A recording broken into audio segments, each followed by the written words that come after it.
Hi, my name is Hernan Julio, and with the producer Macarena Órdenes, we will be your guides in this new virtual experience at the European Southern Observatory, or ESO. I want to tell you that these visits are a new experience for everyone, and your help to improve this tour is welcome. At the end of the tour, we will give you a survey to receive your comments. In the next hour, we will travel to the region of Coquimbo in northern Chile.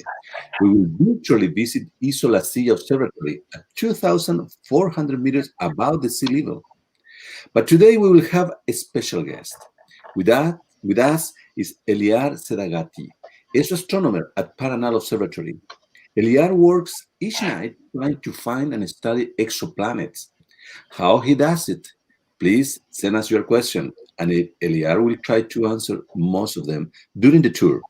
Thank you, Elyar, once again for to be with us. You're welcome. It's my pleasure. And hello, good morning, good afternoon, everybody. And I'm looking forward to all your questions that you might have. Thank you, Elyar. So we invite you to start thinking about your question. I imagine you already have some. From now on, you can write your question in the Facebook or YouTube comment sections. You can ask your question anonymously, or you can indicate your name or city, and we will read them through the tour. Macarena and Elyar, of course, we will waiting for your question. And now let's start the tour. Well, first of all, we want to let you know where we are. Where is the La Silla Observatory of ESO? Well, at your left, you have the map. In the map, you can see the South America, and we will get close to Chile. Well, Chile, as you know, is this long and skinny country at the edge of the Pacific Ocean. In the northern part is La Silla. La Silla is about 600 kilometers north from Chile, from Santiago de Chile. Santiago is the capital, as you see here in the map. If you fly, you take a car, you can go to La Serena, and from La Serena, you can drive 2 hours to the observatory. So if you are from abroad, I will recommend you to go first to Santiago and then go to La Serena. Let me tell you that we're close. I mean, all ESO observatory right now, because the war situation, are closed.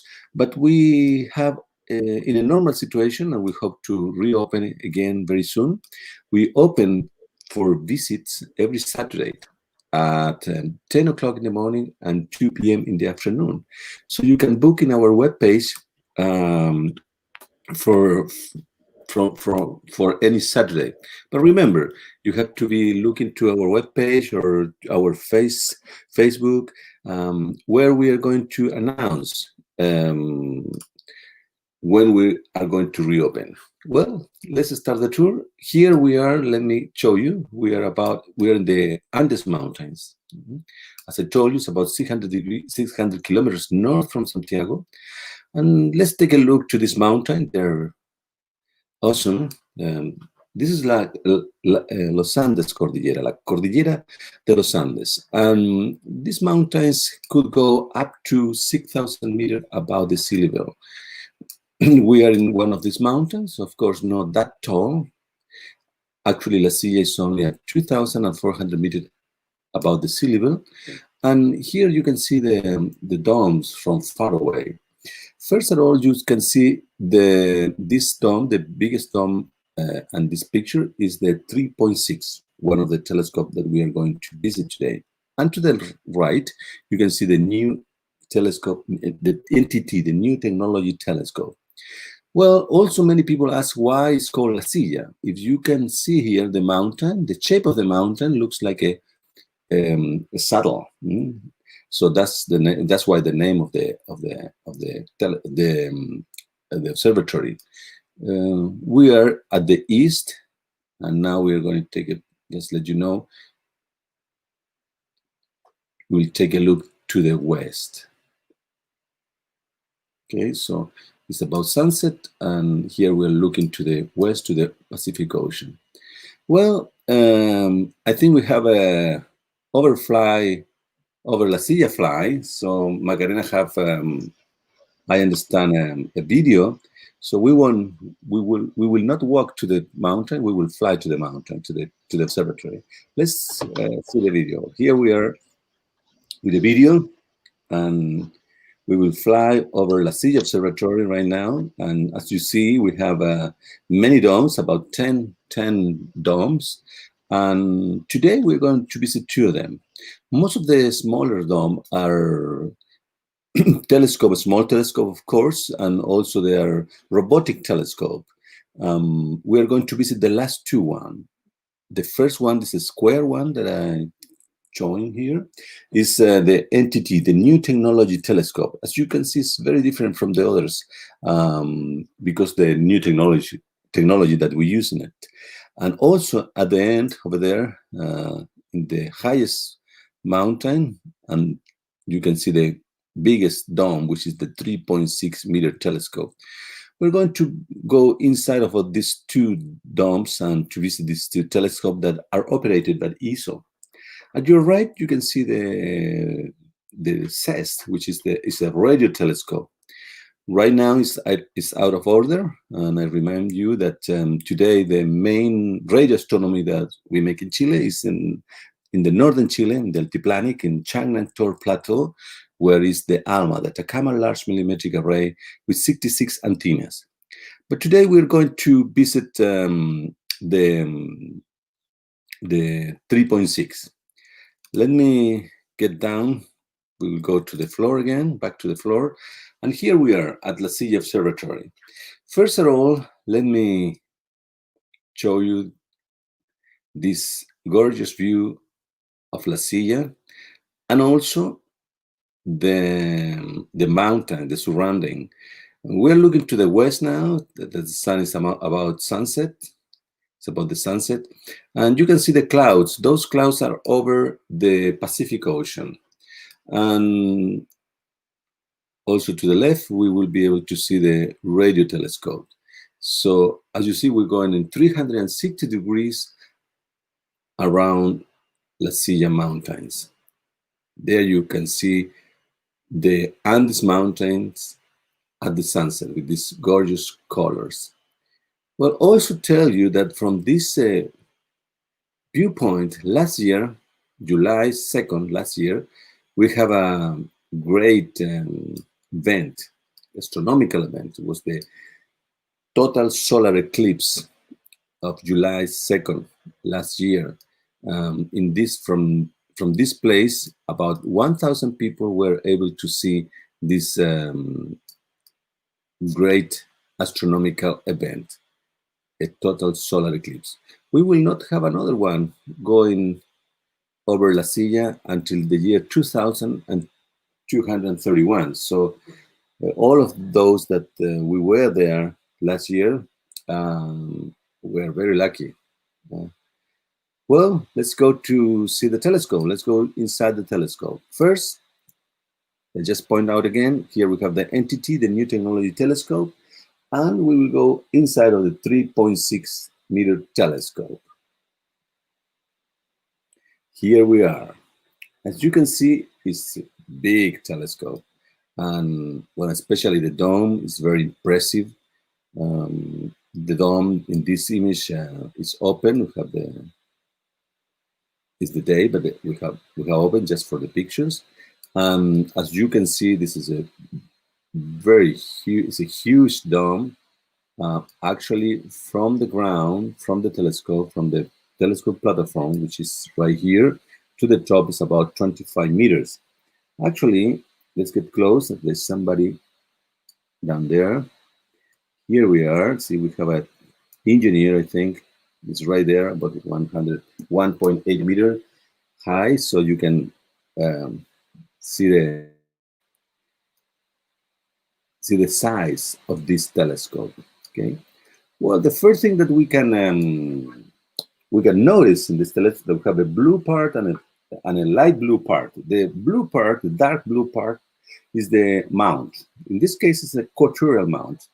Quaternion mount is a classical mount. It moves and helps the telescope, which is the light blue part, to move during the night to let the lights to come in and capture the light from the stars. However, how we do that? Well, first of all, let me tell you that this telescope works with mirrors, okay, no lens. We have mirrors. Actually, the main mirror is right here in this brown part that I'm showing now with the mouse is here. Inside is the mirror. The mirror is 3.6 meters in diameter. That's why the name of the telescope. And the mirror is curved, okay? And we have a secondary mirror right over here, okay? Inside of this tube, we have a secondary mirror. And let me give you a better picture from the above of the whole telescope. Here we are to your right. You can see the dark blue part, which is the mount. And then we have the telescope and the secondary mirror, which is inside of this tube. Okay. So how this work? Well, in the night, okay, in the night, the light will go through the dome with this opening in the dome, and the light will go straight to the main mirror. Okay, the main mirror is 3.6 meters in diameter, has a hole in the middle, so it looks like a pancake with a hole in the center. And from the first mirror, the main mirror, the light is reflected to the secondary mirror inside of this tube, and from there, the light will be again reflected back down as a beam of light, will go through the center of the mirror, because the mirror has a hole in the center, and inside of this case, we will have an instrument. We used to have an instrument, okay? We will talk a little bit more about that, because now we don't have an instrument. What we do have here is the I would say the fiber optic that connects the information that the telescope is gathering from the stars to HARPS. HARP is a high-resolution spectrograph who detect planets around other stars. So that's the way how we get the light. So the light will go to the main mirror, back to the secondary mirror, and then back to the center inside of this case, where this fiber optic will capture that data and will send it to HARP, and from HARP, which is in the third floor, will go to the control room. So that's is what I can tell you about this telescope, but I'm sure that there might be some questions for Elyar, and especially question about HARPs and exoplanets. Well, we have a lot of greetings from different parts of the world. And here we have an interesting question. It says, what is the furthest star observed?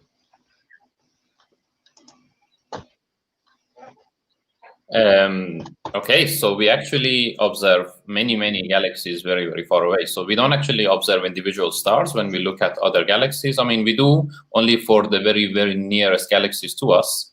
For example, the Magellanic Clouds, we can actually see individual stars in them. But when we look further away, we only look at we can only see individual galaxies, and we can actually look back as far away as we possibly can. So basically, to the edge of the universe.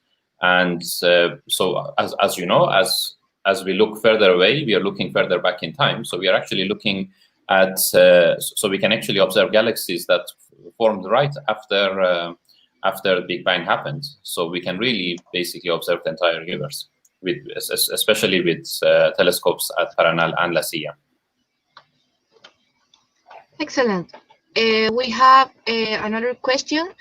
It says, do you have an equivalent of Paranal's Residencia here in La Silla? Yes, there is. So there is a hotel that was built obviously much earlier than the Paranal Residencia at La Silla. It's smaller, and unfortunately doesn't look quite as impressive, but it's still just as comfortable. That visiting astronomers visiting astronomers, engineers, all the staff that work there, they can sleep because of course it's not really possible to travel just for the night. So yeah, we do have a main hotel, and apart from that, we have other buildings where people can sleep. Excellent. Excuse me, Macarena. There is another question from Luigi Fiorentino. It says, it's a little personal for Elyar. It says, are you currently working at ESO Observatory? Well, we are working remotely, so all the observatories are closed at the moment because of course, the pandemic that we have in Chile. Because, as you know, the virus arrived in South America a little bit after the rest of the world, so we are still at the stage of quarantine. Well, in some sections now they've lifted it. So we are doing remote work at the moment. So we are looking at data quality, how to improve our pipelines, how to improve the way that we run the telescope, the way that we analyze the data in situ. But for now, the telescopes remain closed. Thank you. I think we should continue because the times. Yes. Elyar will be answer more questions before we leave, of course. And so prepare your question and send it to us in the Facebook and YouTube section comment, please. Okay, we'll go out again to this gorgeous view. And now we are going to go to what's the future of astronomy, or actual and future astronomy, because the 3.6 we can say it's a classical telescope, and now we're going to the new technology telescope. Okay, and we will be able to see the difference between them. Here we are inside of the entity, the new technology telescope. The first thing that we can notice is totally different. First that I have to tell you is that this building, the whole building, is very special because it rotates in 360 degrees all the way. Also, the most advanced technology that we have here is this mirror and the active optic. Let's talk a little bit about the mirror. The mirror, let me get close to the mirror. Here you are. You can see the mirror. You can see how the mirror is the aluminum, which reflects the light during the night. The mirror is made of Sedaghati. Okay, before the 90s, we couldn't make bigger mirrors as, for example, 8-mirror telescope. But today, thanks to Sedaghati, we're able to build them. Actually, the ones that are in Paranal, the VLT, the Very Large Telescope, are 8-mirror telescopes. This is a 3.58 meter. Okay, the thickness of this is only 24 centimeters. Okay, so very thin. Okay, in comparison with the old ones, with the classical one, which were 54 centimeters thick. This is actually half of it. So that means that we can build telescope with a different dome or different buildings than the one that you're looking at. Also, the mirror has active optic. What is active optic? Active optic, the mirror is so thin that sometime in the night, the surface of the mirror could change. To avoid that, what we do, we have these pistons. Let me see if we can see them. Actually, you can see a little bit them. This piston of actuator, which push up the mirror in order to keep always the surface perfect. So in the night, the astronomer, the computer will detect if there is any mistake in the surface of the mirror and will correct it in real time while the astronomer is observing. So how this works? Well, very similar to the 3.6. The light will go inside to the main mirror, will be reflected and will go to the secondary mirror right here. And from the secondary mirror will go back again, but we have a third mirror in this case. Okay, the third mirror is inside here. We cannot see it. It's in 45 degrees, and the light will be reflected to the right and then reflected to the left, or reflected to the left. The astronomer could change. Why is that? Because the instrument now in this type of telescope are in the sides, at the right or the left, in the other rooms. Okay, and from the instrument, what is an instrument? The instrument are like cameras. Okay, like our regular camera. Actually, they are digital cameras, only that they are bigger and astronomical. And also, they not only can detect light, I mean the same light that our eye can detect, but they also can detect infrared, for example, which is heat from the stars or from the astronomical object, and also near ultraviolet. So depending on what the astronomer wants to do, he will send the light to the right or to the left. From here, the light will go to the control room. Okay, from the control room, in the control room is where the astronomer work. In the night, there's nobody working inside of the telescope. Okay. Just to give you an idea, this is the door who let us inside of the or where the instrument is. So this is 2 meters. So if you, whenever you come to visit us, you will be able to be here, to be standing here and look straight to the mirror. Okay, and let me show you. Let me make a close up to the secondary mirror. The next. Let me. Something happened to my computer. Let me try to.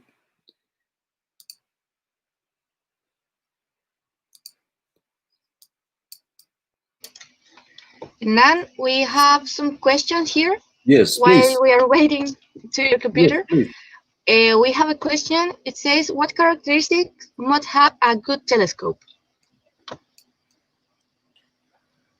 A good telescope? So I mean, there are many aspects that you have to consider when you build a telescope. So it's important that, of course, your main mirror that we call the primary mirror is quite large, and its shape it has to be perfect, so perfectly convex, because that will determine the quality of the image that you take. So that is the most important thing, and that's the one that really takes the most effort to build, because the precision that you have to build the surface of the telescope with its order of micron, well, micrometers or even smaller. So that's the one thing that you really have to think about. You also have to think about how you maneuver the telescope and how you point it, because the pointing accuracy that we need with these telescopes is of order of, so when you need to put a star precisely to exactly, not even 1 pixel, but let's say 1/10 of a pixel of your camera.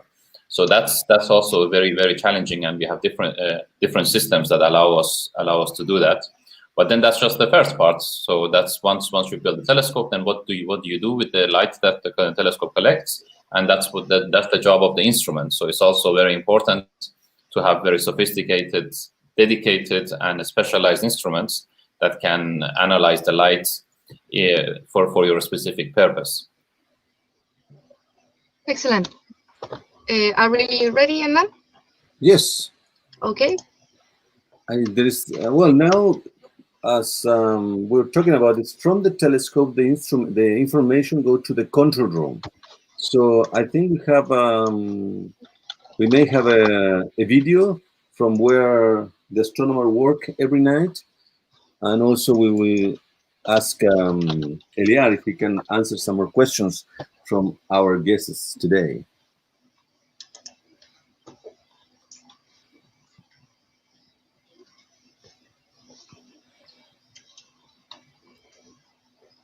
We're looking for more questions. Yes. Do we have some more questions for Elyar, please? We have a question for you. Okay. How do you clean the mirror? Oh, okay. Well, we clean the mirror every 18 months. Well, we change the aluminum. That's a very good question. Thank you, because the aluminum, the telescope has a surface of aluminum. It's a very thin amount of aluminum. It's like a skin. Okay, the amount of aluminum that you use in a telescope like this is we can say the equivalent to the one that the amount of aluminum that you use in a Coca-Cola can, for example. And that aluminum we have to change every 18 months. So that we take the mirror. Actually, this mirror. We have to take the mirror. That's why we have this railroad you can see in the floor here, and we take the aluminum out. We take the whole mirror, okay, the primary mirror with the cell.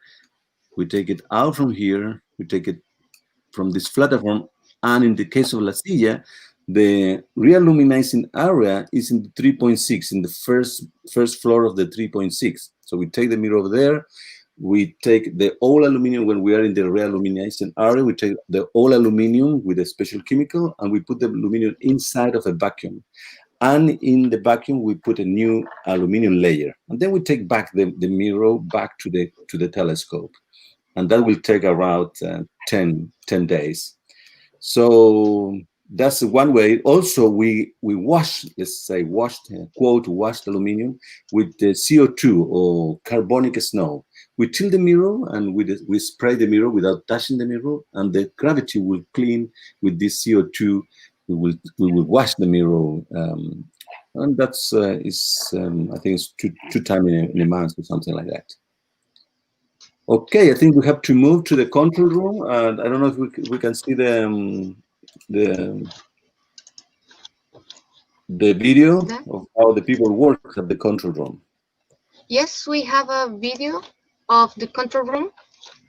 And maybe Elyar can tell us what's going on here in the night as you work.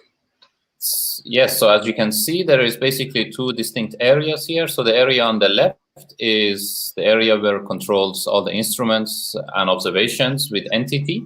And on the right is the 3.6 meter. And within those areas, you have subsections that you have a section that each section is dedicated to each instrument. And then you have a section on one side that is dedicated to controlling and maneuvering the telescope. So, and quite often, of course, you have a telescope operator, a telescope engineer that is responsible for pointing the telescope and running the observations. And in La Silla, sometimes you also have visiting astronomers, depending which telescope.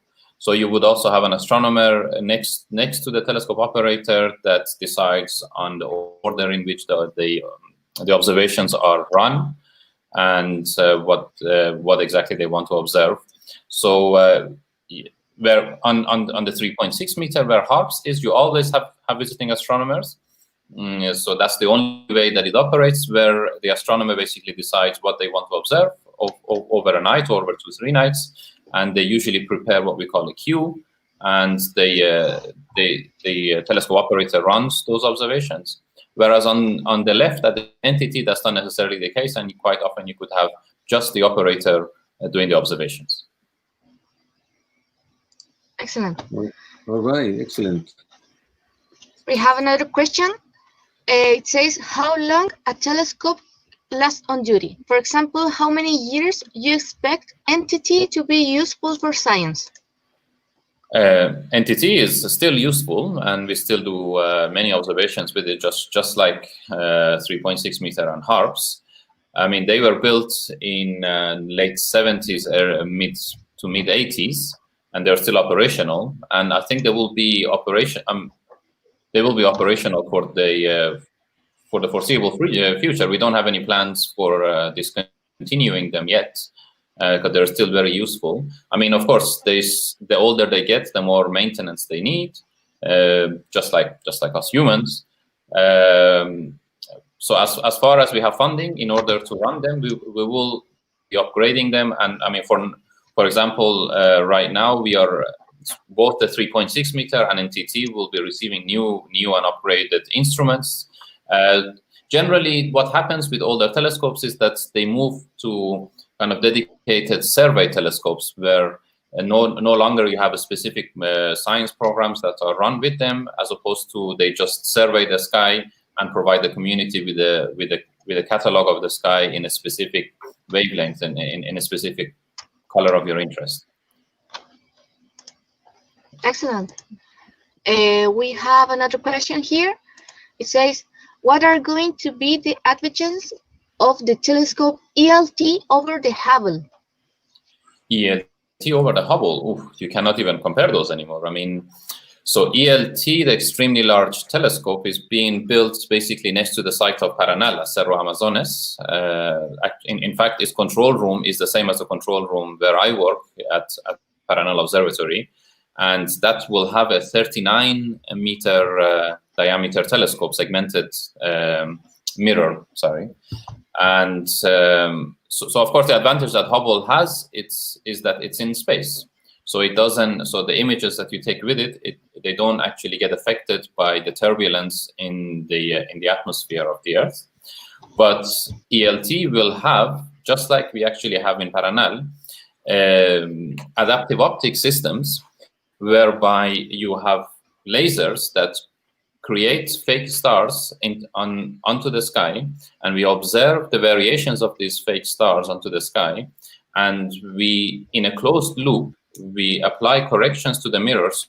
So we change the shape of the mirror, shape of various mirrors, as well as smaller mirrors inside the instruments to actually negate all the disturbances that the atmosphere produces and actually get rid of it completely. So we put the telescope essentially in space with these new and improved systems. So what the ELT will be able to observe with its diameter is not even comparable with HST. I mean, we should be comparing ELT, and not just ELT, of course. There is the GMT, Giant Magellanic Telescope from American universities, as well as TMT, the 30-meter telescope. So these three extremely large telescopes will basically move us to the next frontier of observations that we haven't been able to reach yet. And of course, the equivalent and the rival to those will be the James Webb Space Telescope that has a 6-meter mirror, and that will be in space. And that will also then rival what these extremely large telescopes can do. Excellent. Thank you very much. Okay, we will continue our tour with the last part of our tour. Also remember to the people that Elyar is an expert on exoplanets. So get ready your question for exoplanet findings. About that today, and thanks to this virtual tour, we can show you the night at La Silla. Something that we cannot do in the normal tour every Saturday, because the normal tour goes from 10 o'clock to 1 p.m. or from 2 p.m. to 5 p.m. So nobody can stay at night at La Silla. But thanks to these gorgeous pictures, we will take a look to the sky of La Silla at night. So first of all, for those that maybe know this constellation, okay, this is the Orion constellation, the Hunter. I know that many people don't know this constellation, and let me help you with your imagination. Oops, so here we go. If you can see here, we have these three stars in Latin America. We call them the Three Marys, or Las Tres Marías, and this is the Orion belt. Okay, from here you can see a leg, one leg, and then we have the other leg here. We have a shoulder over here, okay, and the other shoulders. So we can have the body of the hunter. Okay, I know the Greek used to have a great imagination. And also we can see the sword of this warrior here. This is the, let me get close to this nebula. This red dot here is a nebula, it's the Orion Nebula. Okay, here is where thousands of stars are burning right now. Okay, so let me see if I can show you from far away the constellation. This is the Hunter, and then we have we're in the southern hemisphere, so the Hunter is upside down. The head of the Hunter is down here. One of the hands or arms of the Hunter is here, and around here would be almost just setting the shield of the Hunter. Okay, but the Hunter is not always alone in the sky. He's always with his dog. Here we can see the Canis Majoris, the big dog. This is the eye of the dog, and this is the back of the dog, one leg, okay, another leg, and this is the big dog constellation, or the Canis Majoris constellation. Well, these two constellations are northern constellation, and I want to go with you to the south sky. That part of the sky that the people that are from the northern hemisphere cannot see. Of course, you can also will enjoy this the Milky Way. All is the Milky Way down here. Let me get right in the place looking to the south. This is the part of the sky that we can see every night from the southern hemisphere. And the two main objects that we see here to the right are the Magallanes clouds. Okay. No, there are no clouds, they're galaxies. There are two satellite galaxies from our own galaxy, the Milky Way. They are rotating around our own galaxy. And we can see it from the southern hemisphere at naked eye. Okay, if you come down to Chile, in the desert, you will be able to see these two, in a dark sky, you will be able to see these two Magallanes clouds. They're called Magallanes because Hernando de Magallanes, navigator from Europe, crossed down the Ecuador about 100 years ago, and he looked to the sky and he saw this new sky with this new object in the sky. And also he found out that he could use these two galaxies. For him were just two clouds, and find the southern celestial pole or the south for him in order to navigate in the southern oceans. So if you go from the large Magellanes Cloud to the small Magellanes Cloud and you make an equilateral triangle, in this point you will have the southern celestial pole. What is the southern celestial pole? It's the point where all the stars rotate every night clockwise. Okay, we'll go this way all night long. So if you stay at night looking to the sky, these two galaxies will move around that point. Of course, also all these other stars. And about that, let me show you another southern constellation here, very popular. Is the Southern Cross. Okay, if you don't see it, let me show it to you. Here we are. This is the Southern Cross. Okay, and the Southern Cross also you can use it to find your way in the southern hemisphere. Actually, the longest stick of the cross, this one here, is always pointing to the south. So you can make it longer 3.5 times, and you will find the same point that you can find with the two Magellanes clouds. Let's do that. So we have here 1, 2, 3.5. And we will be right there again in the same point right here. See? So you will never get lost, even if we don't have a star right in the southern celestial pole, as you do in the northern hemisphere when you have the northern star. Okay, but we also have this way. For example, the Southern Cross.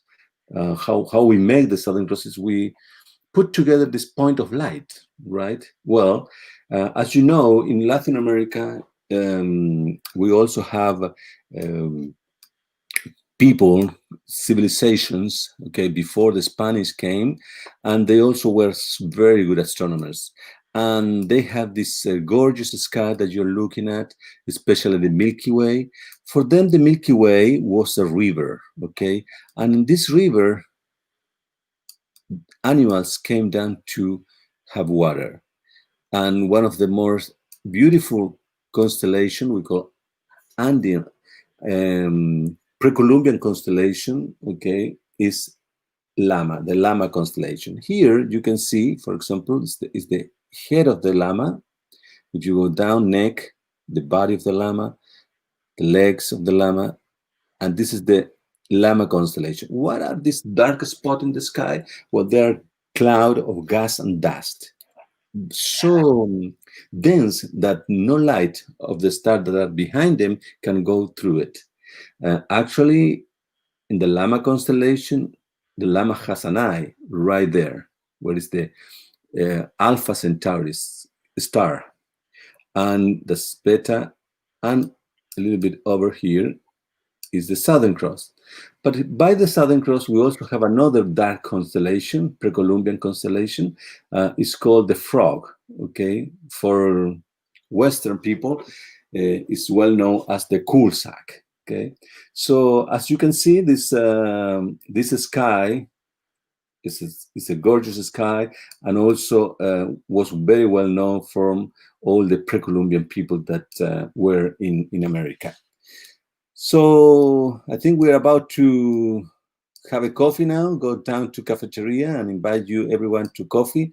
But I guess we have some more questions. I have a question also for Elyar, because he's a specialist in exoplanets. We know that over there in the Proxima Centauri, in the closest star from, there is a planet. What can you tell us about this exoplanet, the near exoplanet from us? Elyar. Yes, so Proxima Centauri, we have discovered that in fact has a planet, and it is the nearest planet that we have found. and it will be the nearest planet that we will ever find, well, for many, many, many years, until another star becomes closer. As you know, all the stars move around. So the Proxima Centauri itself is an M dwarf, so the star is much smaller and cooler than our sun. The planet itself, we don't know exactly its mass, because we discovered it through this method of radial velocity. What we mean by that is basically we discovered it through the wobble that it induces onto its host star, because as you know, the Earth doesn't move around the sun. The planets don't move around our sun. The sun and the planets both rotate around their common center of mass. As the viewers might remember from high school physics. But because the sun is so massive that the common center of mass of the planets and the sun just happens to be basically very close to the center of mass of the sun. So the sun rotating around this point, all it means is it just wobbles a little bit. And it's the same for this system as well. So by looking at this wobble, we can basically determine that in fact there is a planet that's causing this. And we can, by looking at the periodicity of this, we can actually determine what is the period of this planet, which means that we can determine how close to the star it is. We don't know its exact mass. We have a very good estimate of some upper limits, what the mass could be. So it's the planet seems to be around the size of the Earth, and it is actually in what we call the habitable zone of its own star, which is much closer to the star than the habitable zone of our own solar system, which is basically between Venus and Mars.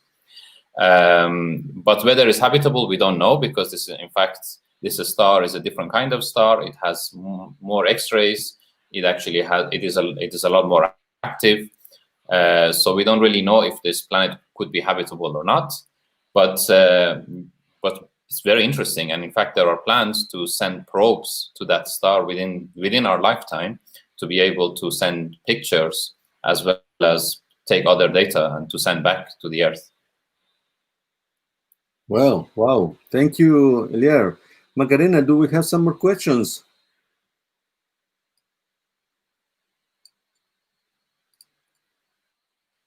I can see the questions in the chat. I can answer a few if you like. Yes, please. So there is one quick question: how high above from Daniel Estrella? How high above sea level is Observatory? Is you know this better? 2,000 something meters. Do you guys need supplementary oxygen? Of course not. It's only 2,000. So it's below 3,000 meters. You don't even really feel that much a difference. At Paranal, we are a little bit higher, and sometimes, for example, I run from the residencia to the control room, which is maybe an hour. Run kind of a fast jog, and you run out of breath maybe a little bit quicker than what you would do at sea level. But at these heights, there is no need for oxygen. The people who work at ALMA, which is the radio observatory, and more north than Paranal, the antennas are situated at 5,000 meters, and those guys do need oxygen when they go up there. And they're asking if there is any operational tour of the facilities. Both Paranal and La Silla, they have free tours when we are open. On Saturdays at Paranal, we have one in the morning, one in the afternoon, both in Spanish and in English. I assume it's the same in La Silla. So if you are ever in Chile, make sure you come. The tours are free, and you can visit all the telescopes and their instruments. There is a very good question here that actually, because we have the answer right in the picture, and the question is from Alvaro Navarro. He's asking what is zodiacal light, and you can actually see it in the picture. Zodiacal light is basically the light that reflects from the dust that remains from the formation of the solar system. So once the sun was formed, and then we had a protoplanetary disk, and from this disk, all the planets formed. And from that time, we actually have a remainder of dust that basically is still in the plane of our solar system, and the sunlight that kind of back reflects from this remaining dust is called zodiacal light, and you can actually see it in the image, which is at about 30 degrees to the plane of our own galaxy. So you can actually, from this, you can tell how our solar system is tilted relative to the galaxy. So we are not in the plane of the galaxy. In fact, our solar system is tilted somewhat. Yes, there's another very good question. If we have detected exoplanets, can we detect exomoons? That's a very good question, I think. Yes, and there are people working on this. And in fact, we have a tentative detection of one. So one of the so as you might have heard of, the Kepler mission from NASA discovered many exoplanets, and one of the Kepler planets actually has a candidate of an exomoon. So we are working on it. It's just very tough, because of course moons tend to be smaller than the planets, and the effects that they cause is much smaller. So you need much more precise instruments to be able to detect them. But there are groups, especially one at Columbia University in the US, that are working on detecting exomoons. Yes. All right. Well, it's a good question too. Is the war increasing light pollution affecting your observatories? What do you think, Elyar? Yes, unfortunately they are. I mean, that's why we try to build our telescopes in the most remote places.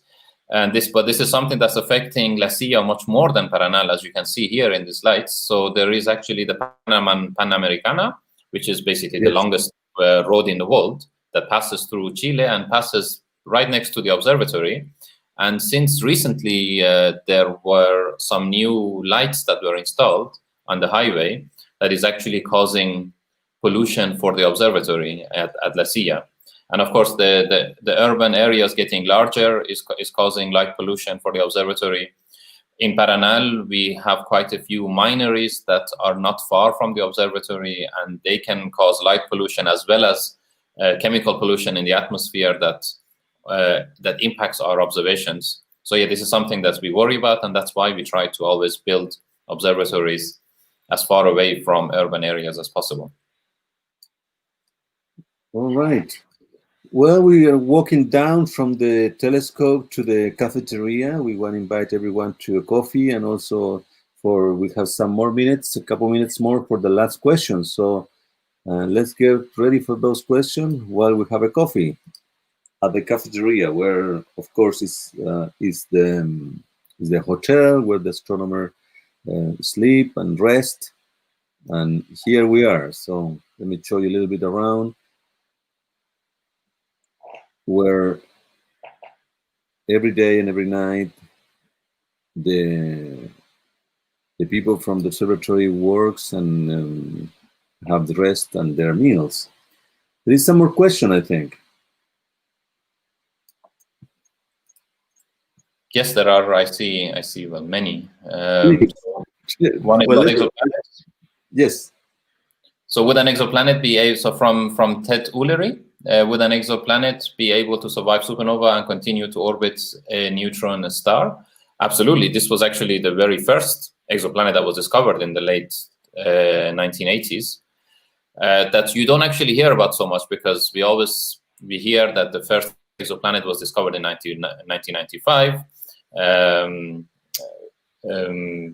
51 Pegasi b, but that was actually the first planet discovered around a main sequence type star, so the star that is just living its normal life.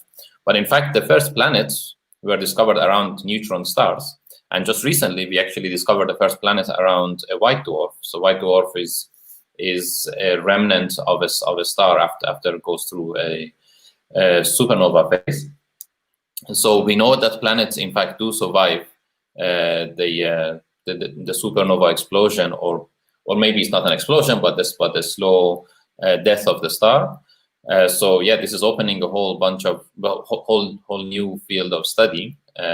These planets around what we call evolved stars.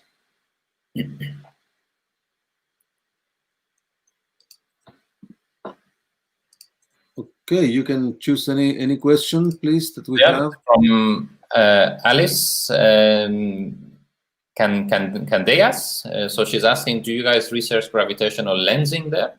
Yes, we do. We observe gravitational lensing all the time. and be it from ALMA or be it from Paranal or La Silla. I cannot tell you much because I work on exoplanets, and gravitational lensing is for people that work on faraway galaxies, so extragalactic field. So basically, gravitational lensing for the rest of the viewers is basically when you have a galaxy, and then you have another one that's very, very far away, much further away. But this galaxy in between us, so we are here. In between us, we cannot really see it, but because of Einstein's general relativity, it actually morphs the space-time around it. So the light from a galaxy that is much further away, it actually is bent around it. So this galaxy effectively works as a lens. So from our point of view here, the image looks like a ring around this galaxy if they're perfectly aligned. So it magnifies the image of this very, very far background galaxy that then we can actually study. So basically, it's a natural telescope, and we do observe this phenomenon all the time. In fact, there are some revolutionary ideas to use the sun as a gravitational lens, to put a telescope exactly at the right point to be able to lens other stars, gravitationally lens other stars, to be able to map the surface of extrasolar planets. So to be able to, in fact, get because for now we can just detect exoplanets and that's it. We don't really have any information about their actual surface. But with this new idea, we could actually even image surface of a planet. But to do this, the technology is still far away. You would have to send telescopes hundreds, I think 500 AU, so 500 times further away from the sun than the Earth is, in order to position it right. But yes, this is something that we observe all the time, especially ALMA observes this all the time. All right, thank you very much. I think we have time for 2 more questions before we have to go. Time's passing quickly by. So if you want to choose the questions. Sure. Let me see. I like this one for kids. It's Areli La Rosa. They say, what would you say is the most exciting part of your work for those kids? My one, she said, that would like to study astronomy. Well, just to be able to basically. So when I was a kid myself, I also used to look at these observatories, La Silla, and then later on Paranal, and think how amazing it would be to be able to look at this sky, and not just look at it, but also use these amazing toys that we have to look at the sky, and also look at the southern sky, because I grew up in the northern hemisphere, and for me it was absolutely amazing and awesome, but awesome in the original meaning of the word, to look at the southern hemisphere sky for the first time and see the Magellanic Clouds, and also see the Milky Way, because the Milky Way, you can see it from the northern sky too, but it's much clearer and it comes up much higher in the sky from the southern hemisphere because of the tilt of our planet. And so this is for me the biggest privilege I have, to be able to see this sky, and of course have the opportunity to observe it with the most advanced observatory on Earth. But to be honest, for me, the best thing I've taken out of coming to Chile and working here was learning about and understanding how the indigenous cultures one of them is called Mapuche, but there is many more, in Chile actually viewed the sky, and the philosophy they had of observing the sky. Because in the northern hemisphere, all the cultures, of course, they had a lot of interaction with each other. So we all pretty much have the same understanding, but the same philosophy of what the heavens were. For example, that's why we all, in all different languages in Western culture, we call it the Milky Way. Be it Via Láctea in Spanish, Milky Way in English, and in all other languages. You go to the Middle East, it's the same, because it comes from Greek mythology, and of course there was a lot of interaction. So almost to me, a lot of individuality went out of it, whereas the cultures here had no interaction with Northern Hemisphere. So they viewed the sky in a completely different way, and their philosophy that they had. And I never knew about this until I came here. And for me, that's the most amazing thing that I've learned. And I encourage all the viewers to actually go and read up on this a little bit, because it's a completely different eye on through which they observed, that they saw the universe. And I really like it. I really liked their philosophy that they had. Well, thank you very much, Elyar. I think we have just couple minutes, 2 more minutes for the last question. And of course, thanks everybody around the world who's watching this. And thank you for all your questions. Please remember, we will leave you some question at the end of the tour to answer, to try to make this better, even better. So thank you very much. And let's go with the last question, Elyar. Well, I'm super sorry that we don't have all the time to answer all the questions that we have, but we love that you have Elyar with us, and he's so nice to answer all these questions. So thank you very much to all of you. So I will actually go into Facebook and YouTube, and I will answer afterwards all the questions that were there. There is actually, that would be very nice. There is specifically about my field of research from Alvaro again, and from Todd Ullery. I think they combine the questions about atmospheres of exoplanets. So they're asking, are there atmospheres on exoplanets? If so, how can we study them?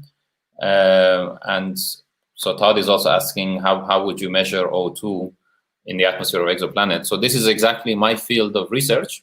So when you have a planet that basically moves in front of its star, so if you're lucky enough that the orientation of the planetary orbit is perfectly aligned with our line of sight, the planet goes in front of it. This is called the transit event. So once the light, so then we can actually observe the light going directly through the atmosphere of the planet. And as the light passes through the atmosphere, it leaves some imprints, it leaves some signatures, albeit very, very tiny. We're talking about less than 1%, sometimes much smaller than that. But we can still infer what gases are in the upper atmosphere of the planet by looking at this absorption that the planet has on the stellar light that goes through it. And so far we've discovered, but for now we can only do this for giant planets that are very close in. So we call them hot Jupiters that are extremely close to their Jupiter-sized planets that are extremely close to their host star. But we are getting there. I mean, with the James Webb Telescope, we will be able to start to probe planets that are smaller, that are more moderate in temperature. So this method is called transmission spectroscopy, and we hope to be able to detect signs of life that are present in the atmosphere. For example, it could be, I mean, we don't really know exactly what sign of life is, but O2, for example, would be a good start, as Todd is asking. It's difficult to detect O2 from the ground, and that's a good thing, because of that we are alive, because we have a lot of O2 in our own atmosphere, so that it absorbs a lot of O2 light around the O2. So basically, it's very difficult to observe O2 from the ground. But from space observatories, we will be able to detect signs of oxygen, as well as methane and carbon dioxide, carbon monoxide, these gases that are indicative of chemistry or biochemistry, in fact, in the interior of a planet. Well, Elyar, thank you very much. We cannot tell how thankful are we, because you share your time with us and answer all these questions. Also, thank you to everyone from around the world. We cannot answer all the questions. We cannot mention every one of you, but really, we really love to have your question. We will continue with this virtual tour during the week. Actually, in 2 more hours, in 1 hour at 12 p.m., we will have a similar tour to this, a virtual tour to Paraná, will be in Spanish, but next week we will be back again with Paranal and La Silla in English and Spanish. But today at 12 p.m. we will have the virtual tour to Paranal. Thank you very much. And again, Elyar will try to answer some more questions in the Facebook comments section. Thank you very much and have a very nice weekend. Thank you, Elyar. Thank you. My pleasure. My pleasure. Thank you for all the questions. You're all invited to see the next tour in Spanish to Paranal Observatory. Thank you again and have a great weekend. Bye-bye. Bye-bye.